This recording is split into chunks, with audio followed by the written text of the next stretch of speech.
Welcome to Terror in Tandem, a podcast about finding entertainment in the macabre, hosted by the knowledgeable and lovable Laura and Richard Mathiasen.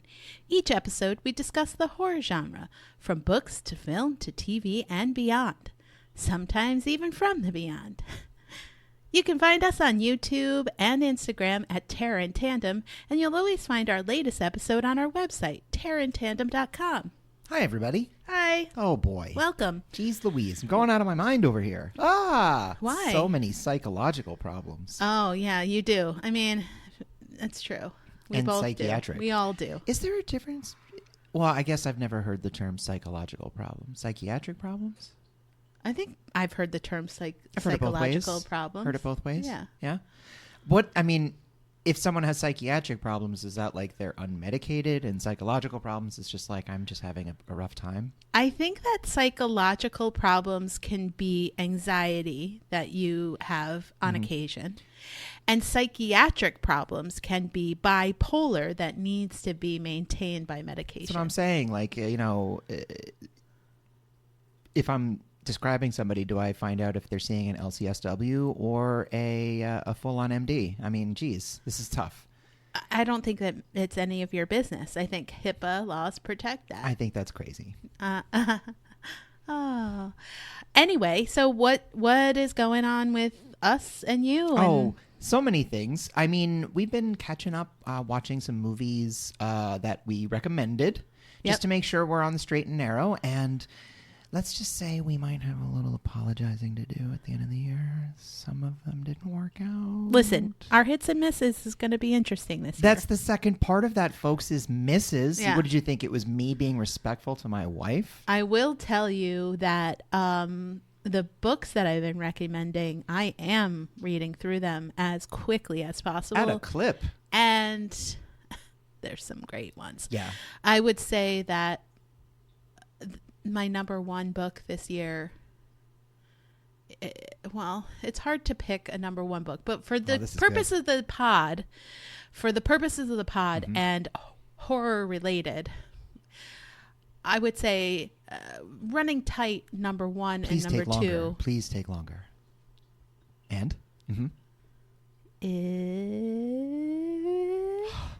Anyway, it's The Buffalo Hunter.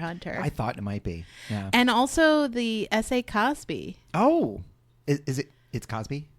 It's not Yeah. Crosby? No, it's not. Anyway, I also, these aren't... King of Ashes, which I should say what the title of the S.A. Cosby is. Those are, tops, but Buffalo Hunter is probably my number one. That's your number one? I am... Of the year.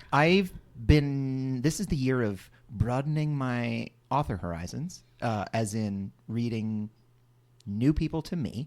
So I've been going heavy into the works of Laird Barron, who is like my new fave. Oh my gosh. Reading some Nick Cutter, some real juicy stuff. Yeah. Like literally juicy. And cuts right to the juice. Yeah. He nicks you and cuts you deep. I've been reading a lot of cosmic horror lately. That has been my jam and jelly. I don't think I recommended the Apple TV show Smoke. No, you didn't. But I have. Is it a horror show? Watched it. I mean, it's about arson, so yeah. Well, that's people scary burning for you. Yeah, you're just particularly afraid of. I think it's like a thriller. Yeah. Sure, yeah. I would say not horror because is it a it's smoke not monster like from Lost? No, because it's grounded in reality. But it's a Grounded. thriller and it's scary and it's good. That's giving me the Chuck tingles. If you like Taron Egerton, he's great in this. I do. Yeah. Yeah. He's very versatile, and I like his choices. Yeah, I have not seen him play Elton John, though, and I think I might. I've primarily know him from, The Kingsman and all that, and then he's taken a real turn into some very serious dramatic roles lately, and it's very cool. Blackbird? Blackbird. Yeah. Yeah, it was great. Anyway, what else have we been watching? Any We're just movies? excited about all sorts of stuff. Oh, we are going to be going to see some new horror out there that's coming out in theaters. in theaters. Yeah, So definitely showing up 30 minutes late to only watch AMC. Yeah. If you have a show up small like 30 minutes indie late, run place, then you you only should have to go sit early. through 30 minutes. Yeah. If you have a local theater or it's a smaller, it's not like one of the top 3, like the AMC. Specifically legit. What's the other one? The is big one? 35 Cinemark. And then what's the third? Synergism. No. Syllogism? Synergism. Syllogisms. Anyway, support your local theaters. Cinemagic doesn't exist anymore. I know. And neither does ArcLight. Our Boo. favorite chains. I know. All patooing. Mm-hmm. I'm going to break these chains. Oh, Regal. Regal's yeah, that's the other one. Yeah. Anyway, show up like 20 minutes after the movie time worst. start if The you want worst. to avoid all of the Coca-Cola commercials and the other commercials and the information about what kind of sound experience Also, you're going to I'm have. glad that Nicole Kidman has discovered movies, but that No, they exist. I must go for that. I have nearly memorized the exactness of it. Can I get... It's not hard to memorize what words she uses. It's more about the tone and the pause. Also, how to deliver your lines while keeping every other muscle in your face completely still. And let's face it, I can't believe that she wears that kind of sparkly pinstripe suit and heels to an empty movie theater. So that's actually the most believable part for me, is that she wears that to like go drag the garbage out, or that she drags the garbage out. Yeah. Maybe that doesn't happen. Well, but you don't have to be so rude Nicole, to Keith Urban. You don't know much about Miss him. Kidman, I do. I do see. She. I think we mentioned this. She mentioned like a few months ago that she's really looking for directors to do hard, extreme horror movies with.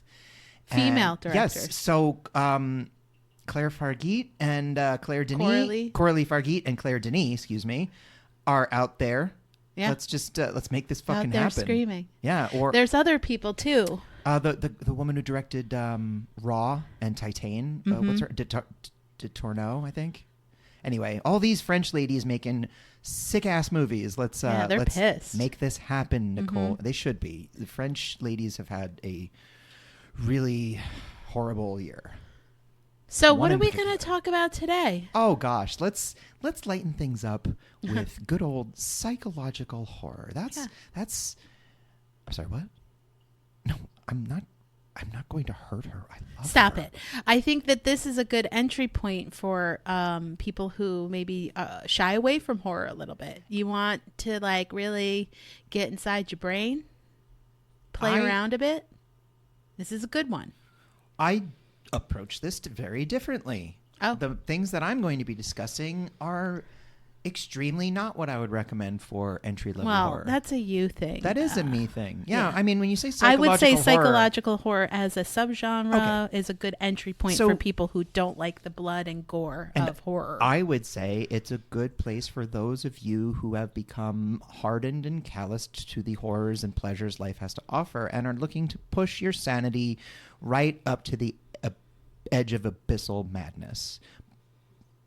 Right up to the edge. Cool. So why don't we talk about like what makes psychological horror, itself? Like what designates it? Yeah, distinguishes it.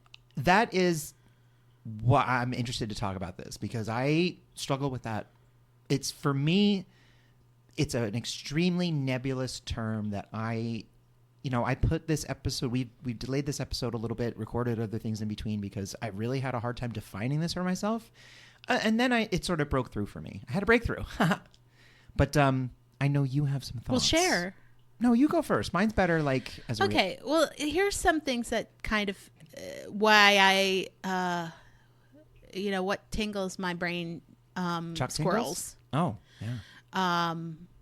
It's discomfort, like of trying to understand why the motivation of characters, or sometimes not understanding what they're doing, trying to understand and not understanding. Are you talking like the unreliable narrator? Like yeah, or like who's... you have empathy for somebody, but they're a serial killer, so that's strange. I mean, when you say stuff like that, the first movie I think of, and I know we've mentioned it before, it's High Tension. Yeah. Because you spend a lot of that movie watching it from the distorted perspective of the actual villain of the movie. And that's the director's choice. Yeah. For something that's not the director's choice, there's a multi-season TV show called The Fall with Gillian Anderson and Jamie Dornan. Right. And old Mr. Jamie Gray. Dornan is very attractive. He was in Synchronic by the Benson and Moorhead. That was a good movie. And he's very disgusting in this show. And so you kind of have this discomfort with yourself. Mm-hmm. Well, that's exactly what I thought is in High Tension, once it's all revealed, you have to sit with the discomfort of having rooted for this person and wanted them to like succeed. And you're like, oh, fuck. It's, it's kind of like the meme of Milkshake Duck, everybody loves Milkshake Duck. And 6 weeks later, we regret to inform you Milkshake Duck is a racist. Yeah. Putting Get Out, Jordan Peele does that in Get Out with Allison Williams' character where he I'm deliberately... going to talk about that in a little while. Then what? The other thing Who? is it induces dread. My favorite. I know. I love dread. That's so your much. favorite. It's my least favorite. But again, I that's feel so another sick. uncomfortable feeling. But you know the wrongness of something you're watching, or you know that something is about to happen that's wrong, and you are anticipating that. So are you talking like dramatic You're afraid irony? of it? Like the killer's in the room, but... Not necessarily. I mean, something bad is going to happen to this character. Yeah. Well, that's dramatic irony. You know something that they don't know, right? Like, you don't know that they're doomed. The music could make you feel a certain way. Oh, like psychological horror is very well known for music being a character. And so certain music choices can be dread inducing. Like you can have a character come home by themselves, right? Like think about Rebecca Hall in the House movie. The Night House. The Night House. Oh, it's so good. When she comes home and she's alone in that house, allegedly, it's dread inducing. The music and just, that her grief, it's just making you feel like she's not going to be satisfied. She's not going to be happy. This is not going to end well. Definitely one of the quickest and easiest ways to amp up or at least direct the audience to like, hey, you're supposed to be nervous now. And I think its overuse has led to people playing with it in really interesting ways. Like 28 Days Later had an absence of sound in scenes that made the tension explode. Just where another movie might have done a big, crescendo to like jump scare you, Danny Boyle had no sound at all. When the zombies are dropping down behind characters and stuff, and it's completely silent.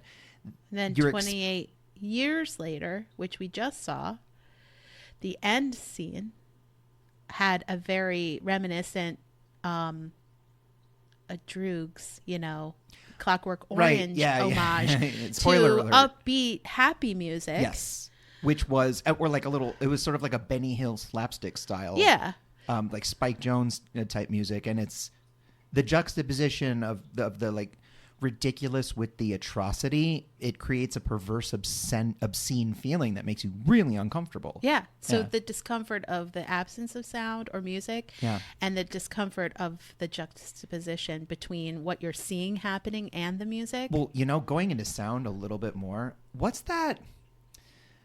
Can you look it up? Maybe that there's a term for, or maybe the term for when like the sound of someone's chewing makes you want to fucking kill someone. But it's a pet peeve. Yeah, but it's played a lot in movies like the squishy sounds, to invoke disgust, like someone eating really sloppily. Misophonia? Oh yeah, that's it. Where certain sounds, especially those related to eating, cause intense negative emotion and physical reactions. The scene in like Return of the King where he's eating and popping tomatoes in his mouth while like everyone's dying on the battlefield, and it just or in, let's keep it with horror, in The Substance when she's sitting across from Dennis Dennis Quaid. Quaid eating shrimp Yeah. like a nasty. disgusting Yeah. monster. And what does that do in that scene with all the grease on his face and the sounds of the cracking of the chitinous shells, the slurping? It makes you repulse. Like, just you can't. You're in the audience, so you're in a movie theater. You can't leave. You're just like the character in the scene who also cannot leave. So you're pinned to your seat, and you are feeling the revulsion and like, oh God, I just want this to end. Why is it still going?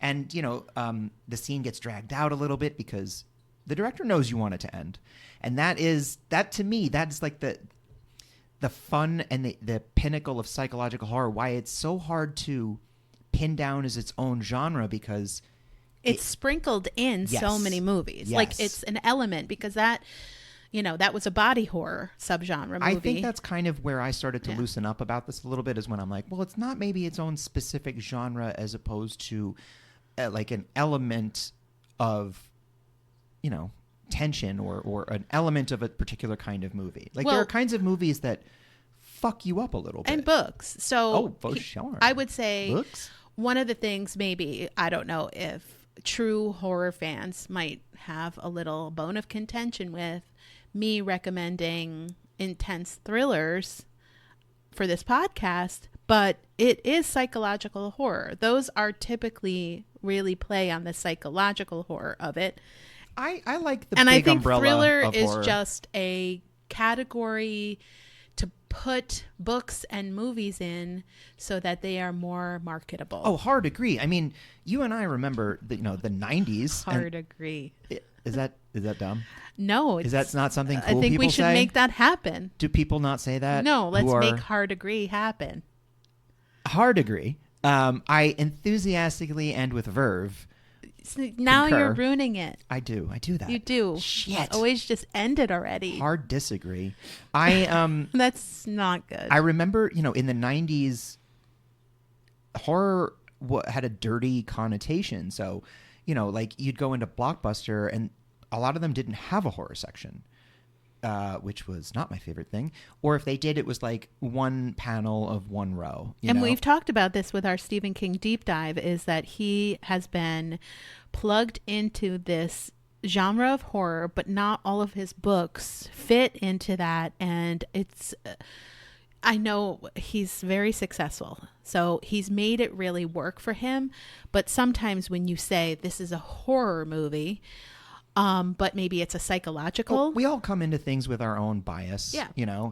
And yeah. Don't discount thrillers. That was the other is thing what I'm saying. about back in the day when there wasn't a horror section. You'd go into the thriller section Mm-hmm. and you would find movies that would be in a horror section if one existed. Yeah. So like you'd go into the thriller section and you'd find The Exorcist. You're like, well, all right.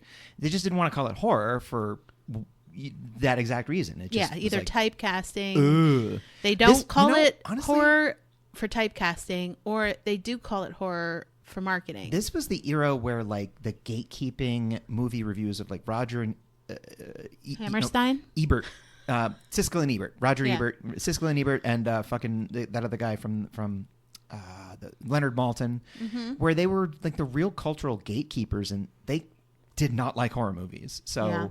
there was, I think, a little bit more of a like, oh, that's just for the D&D dorks. Well, Which, that's why fair. my What's biggest up, brothers and complaint sisters? of why The Substance should have won the Oscar Yeah. is, come on, people. Let's Yeah. do it already. I've watched the Oscar-winning film Anora. Oh, you did? Yes. And come on. Yeah. Seriously. No, I get it. Yeah. It's like, okay, we did it with Silence of the Lambs, but we can never do it again. Anyway.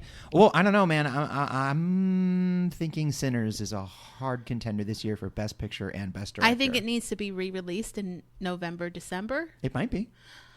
just to get it in front of mind for people. Now in Coogler Vision. Yeah. So what else kind of brings up? Like, I know he's going to do Black Panther 3 and all that shit, but I want him to do more horror movies. Well, That was the he's working on best. something now about like a teacher, and Michael B. Jordan's in it. Whatever. Gosh. The I don't two know of if it's them, horror, but I mean, I love a good classic long-running collaboration. And Mm-hmm. Ryan Coogler and Michael B. Jordan, so far, solid fucking gold. Yeah, I'll do Everything it. they do. I'll yeah. take it. Another thing that psychological horror explores is the dark side of the human psyche. I mean, that's kind of, I would say, the foundation of psychological horror. I mean, that is also both I think the allure of it and what people are afraid of. Yes. It's that very close to like, ooh, this isn't like true crime. Like, I'm enticed by this, but I don't want it to happen to me. Right. And also, I think being in a fictitious world, watching a fictional account of some sort of like psycho killer or serial killer or somebody who is brought to, the ends of their sanity and commits a horrible act. You kind of are there with them, you're getting to know the person, and then you're understanding maybe their motivation or why. It's a little bit. Are you talking like the slow unraveling type film or book? Both, because I do love a good slow unraveling story of someone who starts out like maybe on the edge, not at their best, but by the end of the movie they're like covered in someone else's blood. Well, yeah, there's things that push. So I'm just going to bring up that TV show Smoke because it's just like front of mind right now. And one of the arsonists in the show, you see as each episode plays out what his motivation need to like do something that he has control over. Yes. And how all of the other aspects of his life, and it feels like it could happen to lots of people, become an arsonist. Well, to be pushed to the brink. Holding a box of matches as you say. It's the darkness of the human psyche, but then it also creates doubt within your own mind, yes, your own sanity. Sometimes you question your own sanity when you're watching a psychological horror. There's like Get Out is a good example of questioning your own sanity while you're watching that movie. Yeah, I mean, it flies in the face of Occam's Razor, that movie. Like, everything is telling you that something is going on. However, the explanation is so fucking outrageous that, like, even you can't really believe it yourself. I mean, Daniel Kaluuya in the movie is, like, struggling to come to terms with what's going on. I mean, his friend who he talks to knows the from security day guard? one. Yeah. Yeah. He knows from day one, this is not right. Yeah. And we do as the audience. I mean, we have the bias of knowing it's a horror movie, but from the moment you see that weird look in Lakeith Stanfield's eyes, you're like, yeah. The fuck, man? But like, you're also like, as the character, like, am I crazy to think that this is not right? Like, is this like everybody's acting so normal and everybody's being so friendly and this is a really nice house, and bring out two perfect examples. I think of what you're talking about there is Funny Games and Speak No Evil. Just the predation on social norms and the sort of niceties we have constructed so that we don't, bludgeon and murder each other like cavemen.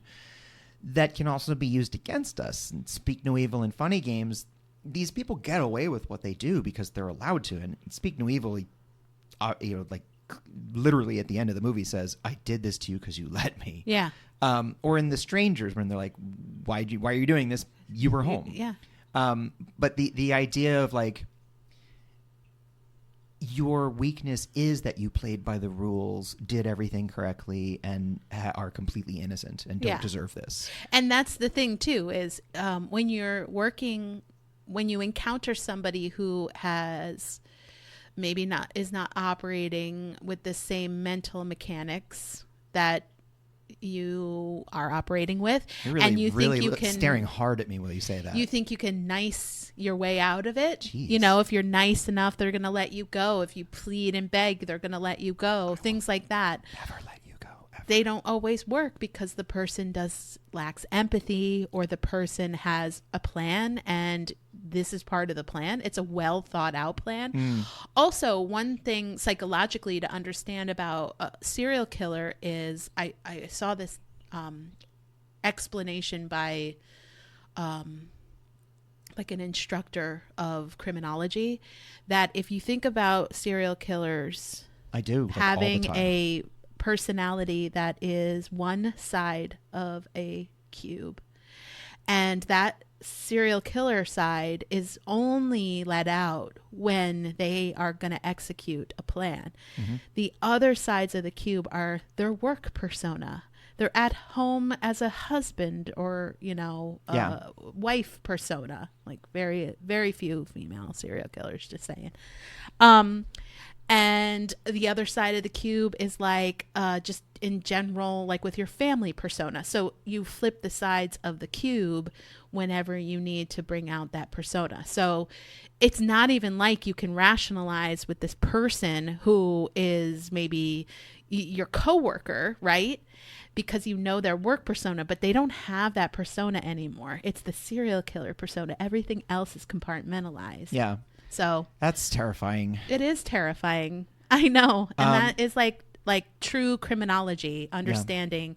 Yeah.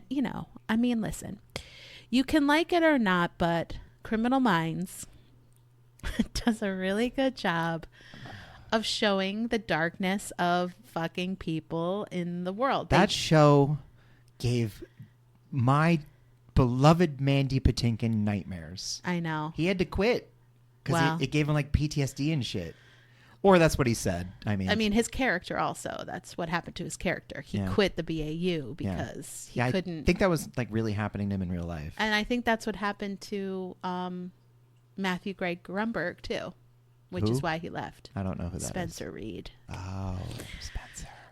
Anyway, so why do we like it? Oh, psychological horror? Yeah. Well, it's... Why are we drawn to it? I mean, in particular, I think my answer might be a little different than yours. For the kinds of psychological horror that I am drawn to tend to be on the more extreme side. You mentioned right off the bat that it's a good gateway, and there is that genre, absolutely. The psychological horror that I am drawn to personally is it's stuff that's I think affects the viewer as much or nearly as much as the subject in the film, as the characters. So like it's a movie, like Ari Aster is the absolute current master of this, where you endure things watching his movies. Hereditary and Midsommar are masterpieces.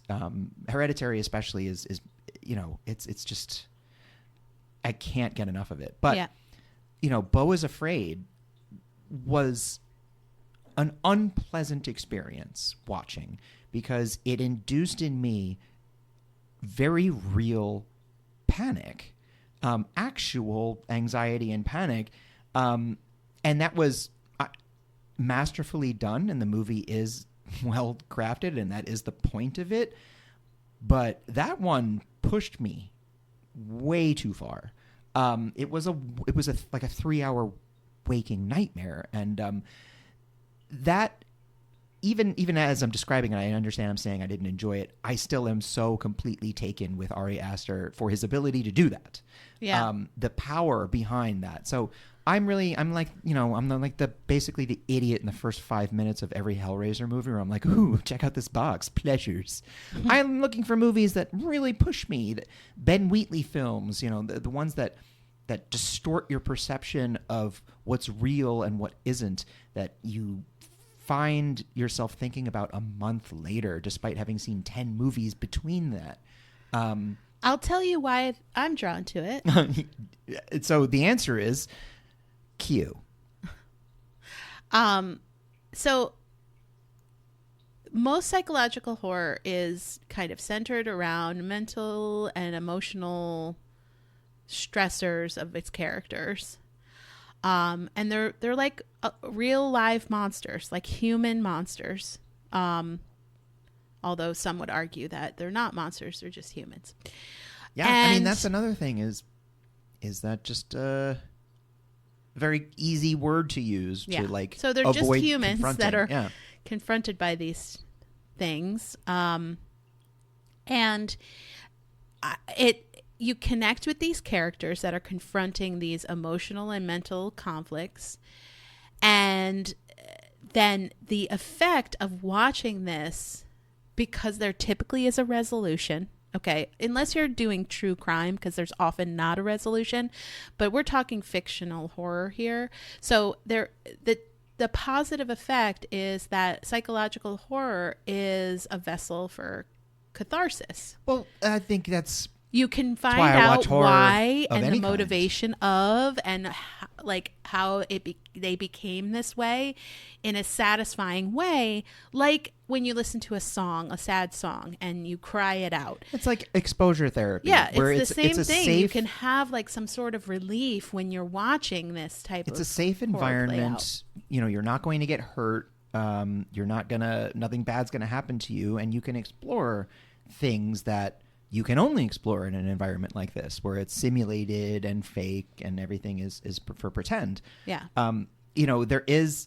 I think that what makes some people uncomfortable with it is there's certainly an element of self-reflection and comfort with yourself, like confidence to enjoy things like this, because you kind of have to be like, yeah, man, I enjoy watching some pretty fucked up stuff. Yeah. I I like the thriller books because, you know, it starts out with something horrific usually, or starts out with something normal and then something horrific happens. But by the end of the book, you know who the evildoer is, or what the evildoer did and why, you know? Or, in the examples I'm giving, by the end of it, you are unraveled and questioning everything.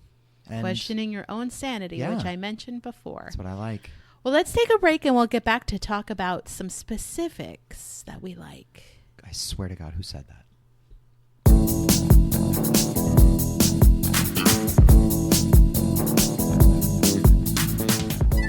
Are you tired of being told to calm down?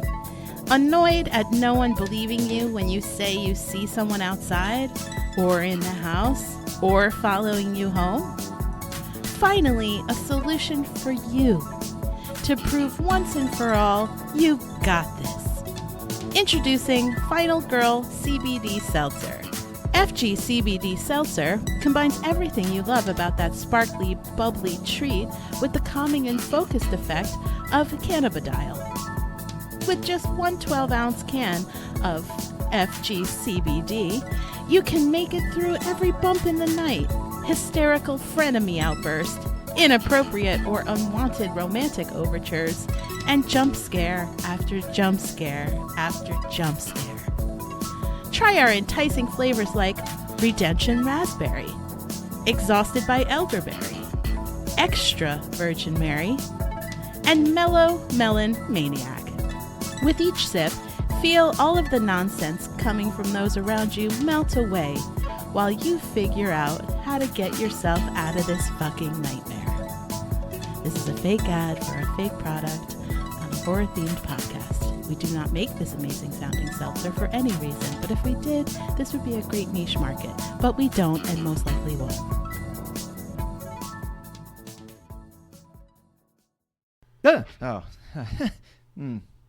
Welcome back. So yeah, what I wanted to talk about, just some beginnings of psychological horror. I did some research. Oh, research. Early Gothic literature mentions mentally unstable protagonists, and terrifying manifestations of guilt and fear, like Ambrose Bierce, Nathaniel Hawthorne, Henry James in The Turn of the Screw, and then obviously Edgar Allan Poe, Yeah, a little bit of which that. we've talked about quite a bit. Moving on into Lovecraft, whose Yep. most of his stories were just basically because he couldn't afford to see a therapist or racial sensitivity training. Yeah, and then those themes started to find their way to film, and the early silent film, like The Cabinet of Dr. Caligari, introduced audience to distorted realities and unreliable narrators. Yes, and the fascination during the vaudeville era with mesmerism. Yes. You know, and people who could hypnotize you and make you bend to their will, like Bela Lugosi in White Zombie. He's creating, you know, mental captives with his eyes and his weird eyebrow. Mm-hmm. And then when we get to the 20th century, now it's like widely popular in literature. One of my favorites to the genre is Shirley Jackson. The Haunting of Hill House, We've Always Lived in a Castle. These are like a foundational psychological horror. And then, of course, Stephen King. It also coincides with the rise and popularization of psychotherapy. Yes, Know, exactly. in the 19th century, Jung and Freud brought that to the forefront. Psychoanalysis. And by the mid 20th century, it's in the common parlance. And we see the despite Psycho, what our parents say. Psycho in The Shining. The Psycho, really diving into a break from reality, and The Shining watching a break from reality happen. You did mention music in the beginning. Bernard Herrmann's score for Psycho with the sharp violin, all of that. It's another, and the sweeping sort of opening theme song. It really sets the scene, or it sort of like conditions the audience and makes them and puts them into the perfect receptive state so that Hitchcock can just ram that knife home. Yeah. I think some of the best psychological horrors have kind of that hypnotic repetition of music and sound, which, let me just go right into Get Out, since we kind of talked about it before. So this was introduced in 2017, Jordan Peele, and he basically combined horror with social commentary, and which had never been done before.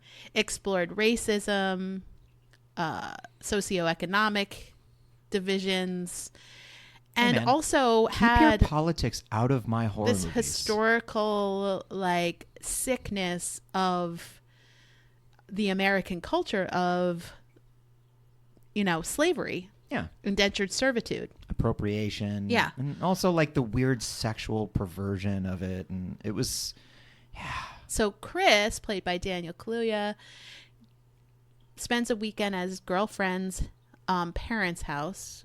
Rose, played by Allison Williams, who you mentioned earlier, and her parents, played by Bradley Whitford. That's old Brian Williams' daughter. And Catherine Keener. And,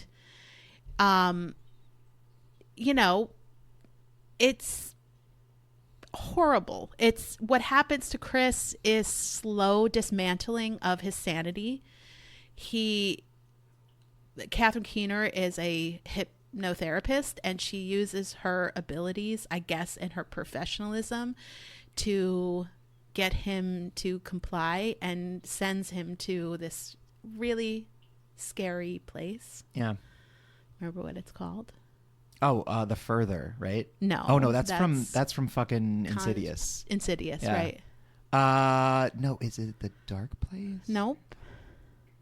The Sunken Place. Yes. Yeah. I mean, listen, in my defense, there are a lot of limbos that you get sent to Correct. in movies. But this was a really amazing. The Sunken Place. Because what happens is his physical body is still there and strong, but his mind is very much not present. It's in a very deep, dark place of his psyche. Having to be witnessed to while you're being used and beaten, and and watching these people manipulate your brain, which is essentially what the whole conceit of the movie and is. They're taking the old whites whose body is failing them and implanting them into young black men and women so that they can be strong and thrive and be, I don't know. There's very much that also the fetishization of black bodies in a sort of a just really uncomfortable chattel.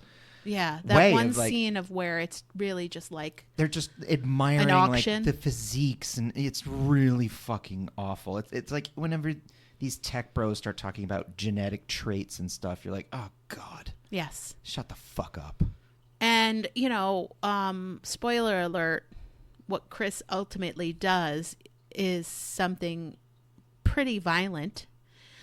And satisfying. Yeah, you don't feel bad. And I think that's a aspect of psychological horror that we haven't explored, is when the victim then becomes the I don't know. Well, there's a wonderful thing that happens in a movie where you are, just a regular person. You don't really do any bad things. You're going to the movies, and then all of a sudden, 90 minutes later, you're cheering for a character who's like brutally murdering the people that wronged them. And it's justified, and you feel like it's okay. But in this moment, if you are to just pause, you are going, yeah, get that motherfucker, in a way that's like pretty bloodthirsty. And this is a big spoiler alert. So if you haven't watched it and are planning to, just definitely skip ahead. Which, Get Out? Yeah. Oh, but come on, no, I'm people. talking about what I'm going to say. People. You just need to watch this I know, movie. but if you haven't, skip ahead. So 9 when years old. I would say it's about 3/4 of the way through the movie, and he is really ready to leave with Rose. And he finds a box of pictures of her with all these black men, including the groundskeeper, who acts very strange. So he really discovers that she's been the one bringing all these black men into this group so that her parents can do the rest. Like, her brother is the brutal one. He's like the one that knocks him down and gets him ready for dad to do the brain transplant. Mom's the one that gets them in the sunken place, and daughter is the one that fucks them into compliance to come meet the parents one weekend. And what that did for the audience was... It was a shock. It was awesome. The white members of the audience had to, in that moment, confront the fact that we gave Allison Williams a pass, because even though she's related to she's the daughter of all of the horrible people doing these things, and she grew up there, we just sort of feel like, because she said all the right things. She stood up to the cops. But she's also she called out, much, racism when she saw it. She's also very much a dainty, pretty white girl, and that's something that we and the police in the movie give. We all give her a pass. So the white people in the audience, I think, had that moment. I think a lot of the black men in the audience had the moment of like, oh shit. And I think a lot of black women in the audience had the feeling of, yeah, I fucking told you. Yeah. Like, she was never right from the start. But it was and it was very purposeful and done for that reason. But the discourse after the movie, a lot of it was like, yeah, why did I not immediately say about Allison Williams' character, like, listen, I don't know what your deal is, but just for safety, get the fuck away from me. Yeah, and until listen I to your figure it best out. friend. Yeah. If they say don't go, maybe you shouldn't go. It's the psychological games in that movie, the way that Jordan Peele involves the audience. It's and a Allison risk. Williams' character was so good in so many ways, because in these subtle ways that you only pick up once the big reveal happens, because they're all introducing themselves to Chris, and he said, oh, we're having that party this weekend. And she's like, oh, it's this weekend? Oh, why didn't you tell me? And they're like, it happens every year. And she's like, well, why didn't you mention it? Like, she's saying that for the audience's benefit and for Chris's benefit. Yeah. But all along, like, obviously this is always the plan. So Yeah. And then, she goes and develops Megan, the killer robot. Like, Allison, geez, get it together. Yeah, what else do you want to talk about? Well, going back to my theme of losing your goddamn mind while you watch a movie, I want to talk about drugs. So, Okay.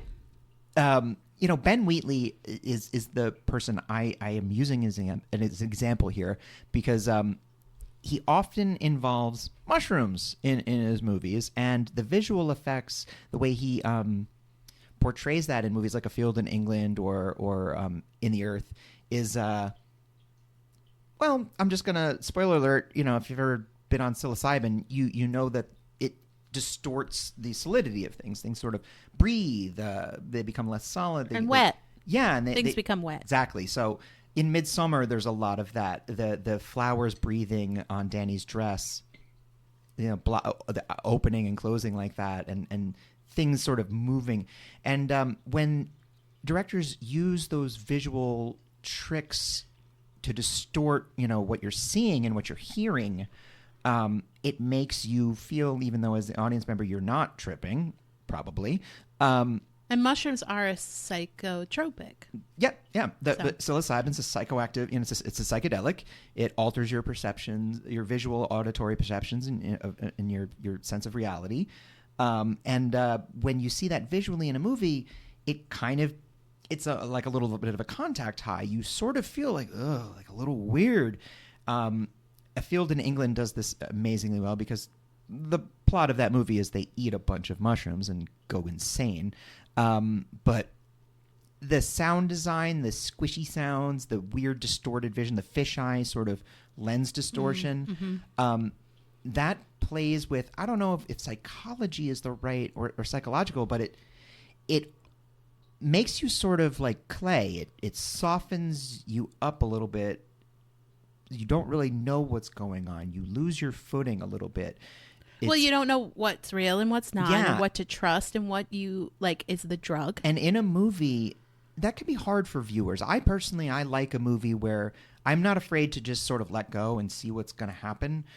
Some viewers, they like to have one foot on the ground, the whole time. But I don't mind when a movie gets really weird. And psychological horror is, directors like Panos Cosmatos and Mandy, when they're playing with extremities in light and color and sound, and it has the effect of agitating you, and not just like a jump scare, but like you're truly in a state.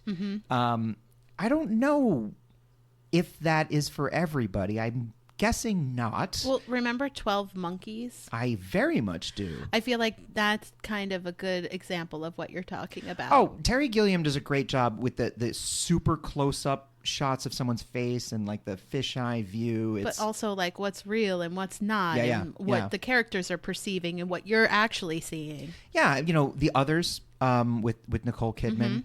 It's another like that's more like the twist psychological horror, the Sixth Sense, where those are the twists. you have, instead of what I'm describing is more like, it's not that the ground is ripped out from under you all at once. That's the twist, right? This is more like the ground dissolves beneath your feet, and all of a sudden you realize, like 20, 30 minutes into the movie, you're hurling through space. And also like when the character is being kind of there's a drug-induced situation, and that gives opportunity to some psychopath to take advantage of that character. The first season of Hannibal, Yeah. where Hannibal what a Lecter is great giving show. Will Graham. Maybe I'll rewatch that. He basically gives him encephalitis and like swells his brain with fever, and then destroys his psyche. It's a very patient, systematic deconstruction of everything that makes Will Graham a person. Yeah. Throughout an entire season of television. That's a masterful example where, again, that's a cannibal, serial killer, crime thing, but psychological manipulation and distortion and horror and atrocity is the foundation of everything going on there. Yeah. Neat. Let's talk about Misery, Oh, because it does love company. it does. And Which is also why this is so amazing. Because if you think about that phrase and you think about the book, Yeah. and then you think about the film, the whole thing is her name is Misery Chastain. Well, the character. The Misery Chastain cannot be dead. So author Paul Sheldon, played by James Caan, gets in a terrible car Do you accident think Jessica Chastain is related I don't to think Misery so. Chastain? and is discovered by superfan Annie Wilkes, played by Kathy Bates, who nurses him back to health in her isolated home. And while she's there nursing him back to health, she finds out that he is going to kill off Misery Chastain in like these series of books that Annie goes nuts over. And then she goes nuts over that. Yeah, she's upset. And she, I guess, I don't know, Munchausen by proxy the shit out of him. Sort of. I mean, I feel like Munchausen by proxy is a little bit more subtle. She cuts his foot off and makes him eat a dead rat. But then she takes care of him and tries to bring him back to health. Yeah. It's complicated. It is. There's a lot going on here, folks. And this is a direct call out from Stephen King to crazed fans. Yes. By the way, the movie came out in, I think, 1990. So the book... 1990... 90 or 91, because like 1990. Anyway, yeah. See, so well before the human plague of the of social media, Yeah. but you know, This was like- toxic fandom always a thing. When you would folks. write letters We've and show always up been really fucking weird about things, and always showing up. I And wonder what that's about. Rob Reiner is the person that adapted this for the film. Yep.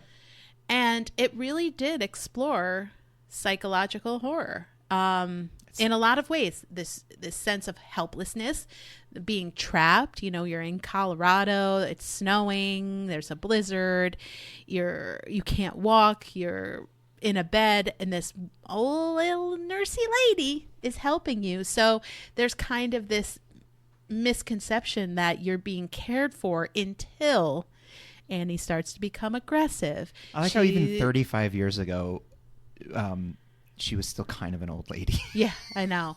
She's holding him prisoner. He can't escape. He tries to escape and gets in a lot of trouble for it. Yeah. In the book, it's called hobbling. She cuts off his foot, like the Belgian colonists used to do in the Congo. So that's fun. But in the movie, it's honestly like kind of a little worse. Yeah, it's it a is. fucking First of all, gnarly scene in the movie. In the book, it is much worse because you have to read all the words. I get your that, but imagination is left to what they put this do in the movie together. where she puts the block in Yeah. between his legs and she sets him up and he's like, it takes James Caan like a little while to figure out what's going on, and then when Yeah. he does, he's like, oh no, please, you know, it's really both- something, man. And also his leg goes full fucking Yeah. Theismann, just And this extreme obsession does think about those movies that we saw. The most recent one, Smile. That like fandom obsession and what Smile extremes. 2. I mean, it happens all the time. Gianni Versace was killed by a fan. Yeah. There's lots of celebrities Lennon. that are threatened or killed or, you know, stalked. You hear it all the time. And this is no different. And Well, this I mean- is coming from, like, you know, James Caan playing a writer. Of It's course. a Stephen little King fucked loves up. to write about writers. It's a little fucked up to me that, you know, we use the word stan to describe some, like, liking something, when the origin of that word was Eminem describing an insane person Yeah. stalking him. Yeah. We're like, oh my gosh, I stan these people so hard. It's like, that's not good. I think That's that not good. it started to move away I hope from so. the I know zeitgeist. things move away really fucking quick these days, and I get that I sound really old, but they do. Trends used to last, like, at least a few months. The ending of Misery, though, Get off is my lawn. what reminds you that this is a horror movie to its very end. Which I think the ending of the movie is different than the ending of the book. Yeah, sure. I remember. Definitely. Both really well. Oh boy. Anyway, this is a really great example of a film, of a fiction to film, a book to film that is psychological horror in both aspects and is pretty perfect in both aspects. Perfect book, perfect film. It's become so completely normalized and ingrained in our everyday lives that I think we've lost sight of how gross it is when something happens on a TV show and then the social media reaction is like, how could they do this to us? And you're like, what the fuck are you talking? What do you mean? No writer is sitting in the writer's room before the show's even been shot being like, you know, I'm going to get those motherfuckers. Like, it's and just, you don't know what goes into making Yeah. decisions for people to end characters or end plot lines. But I think mean, the weird parasocial goddamn obsessions that we've created in lieu of being, you know, a fan of something. First off, there is no fan culture. You're a fan of culture. You don't have your own culture because you're a fan of it. You're a fan of someone else's creation. There is no fan culture. Like, that term to me is very strange, that like you think that you are on the level of your favorite creator because you like what they did. That's not. I think that If I were online, I'm sure I would be getting lots of angry responses right now. I think George R.R. Martin could probably speak to this type of Oh, why? Did something happen? But he's damned if he does, he's damned if he doesn't. People have been waiting forever for his next book, his Game of Thrones book. Game of Thrones finished visually before it was finished on the page, and people were unhappy about that. Before we were married. Yeah. So, you hear it over here. Even though we're all like kind of in this understanding, like we do want new books from authors we like. I'm not going to conventions and screaming at George Martin, but there are people that are. If you blow a deadline by 10 years, yeah, that's between he and his publisher. If the movie, if the TV show like really, really draws you in and captivates you for a few years, and then fucking tanks the ending in a way that ruins your appetite for the whole property. Sorry, man. So this is the extreme version of that. This is somebody who is... And George? Got George R.R. Martin George, in you'll her get your home. pets back when you finish the fucking book. Okay? Nope. Stop. What else do you got? I think the nature of this episode being a little bit more like of a discussion than some of the way we do things in the past is it kind of speaks to this concept being, I would say, an integral component of successful horror. You've described the way that it weaves itself into commercial films, that, movies that both push the boundaries but are also widely enjoyed. Like Jordan Peele. Jordan Peele's films, they're doing new things, they're pushing the genre forward, but they're also reaching commercial milestones. And on the other end of it is like the more niche side for people who have really, they're just maybe looking for something new in a world of sameness, or just to challenge themselves a little bit. That's what I like about horror, is that it's a huge umbrella. You can sit right next to the squares and the freaks, and you're all at the same party. And like, honestly, this is the future liberals want, I guess. I like that. There's something very egalitarian about the concept of psychological horror being like the biggest, widest definition, encompassing so much of what we love in the genre. I don't know, did that sound chat body? No, it was great. I do want to talk about one other film, because I kind of structured my examples as a pretty obvious version of psychological horror, a pretty fucked up version, and then a really fucked up version where both we are getting psychological horror fucked and the characters in this movie are getting psychological horror fucked. So nice. It's Takashi Miike's Audition. What? And, this is kind of... a rom-com. Japanese extreme cinema, but it's very refined. Oh, no, it's... Miike, man... I know. We don't need to go into why... He's an absurdly prolific director whose work goes from films like Rainy Dog and Audition to Ichi the Killer and DOA. Yeah. Like, just from absolute splatter absurdities, Happiness of the Katakuris, like his fucking they're hard to oeuvre. Watch. Well, not always. Because they're very disturbing. They are usually, though. So for those of you who aren't familiar with this film, it's about a widower who stages fake auditions to find a new wife. And he becomes so enamored with a mysterious young woman who is like so poised, and she's perfect. She's perfect in every way. She's a real trad wife. And it's like this kind of innocent seeming movie. Little fucked up because he's holding auditions for a wife. But they do play it up in the beginning of like, he's reluctant to do this. Yeah. Someone suggests that he's like, oh, I don't know. Yeah. But and then it goes deep into psychological and physical torture.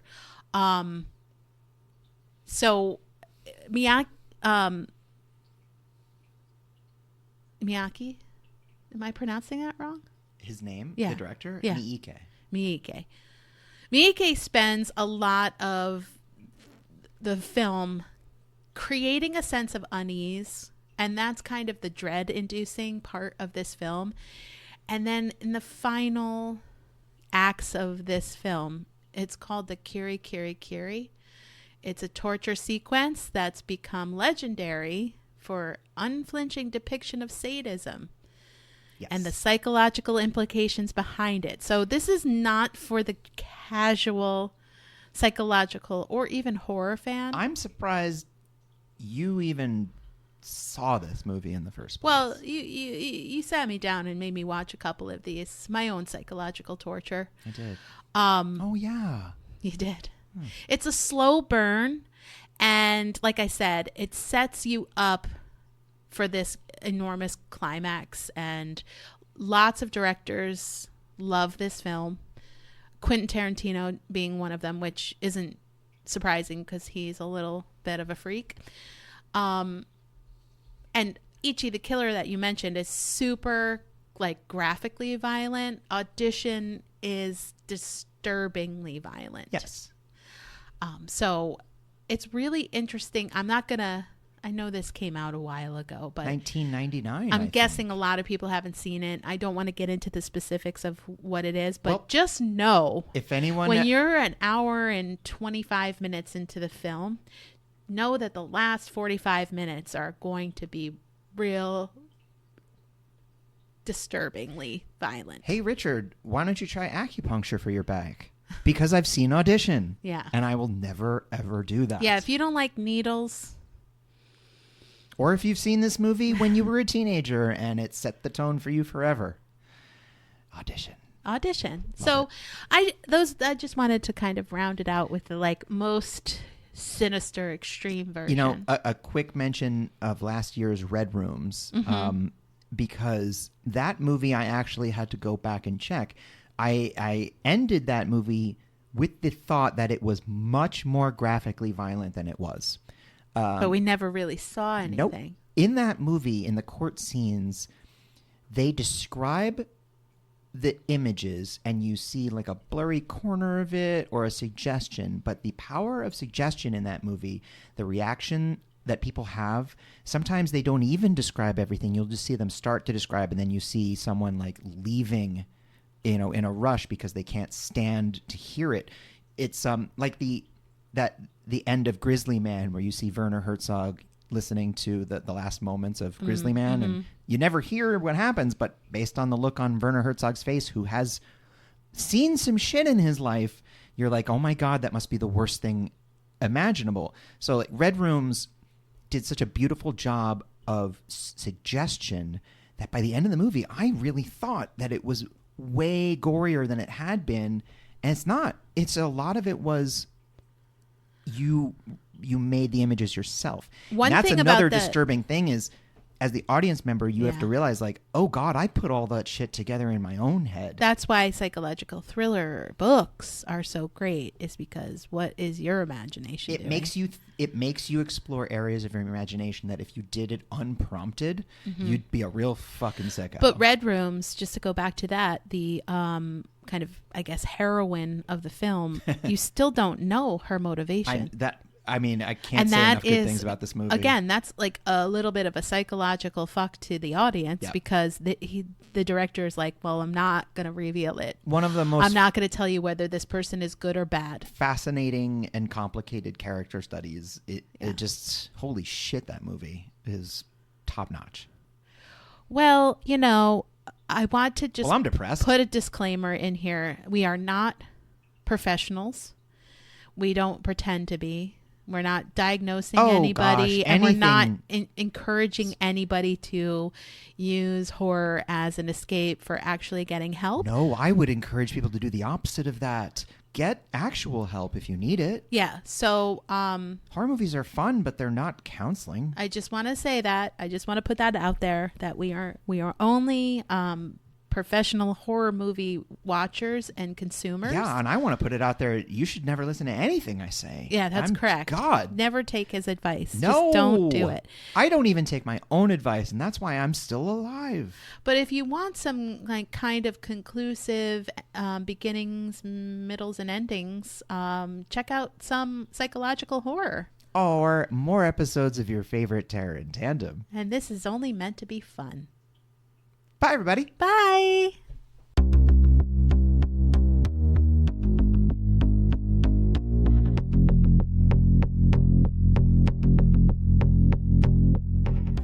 Terror in Tandem is written, produced, and recorded by Laura and Richard Mathiasen, and edited and mixed by Richard Mathiasen. Our theme was written and performed by Carrie Denver, and all other music was written and performed by David Hispanic. All opinions expressed on this podcast are our own and should be taken as such. Thanks for listening, and please remember to give us a like, a review, and subscribe wherever you get your podcasts. See you next time. We're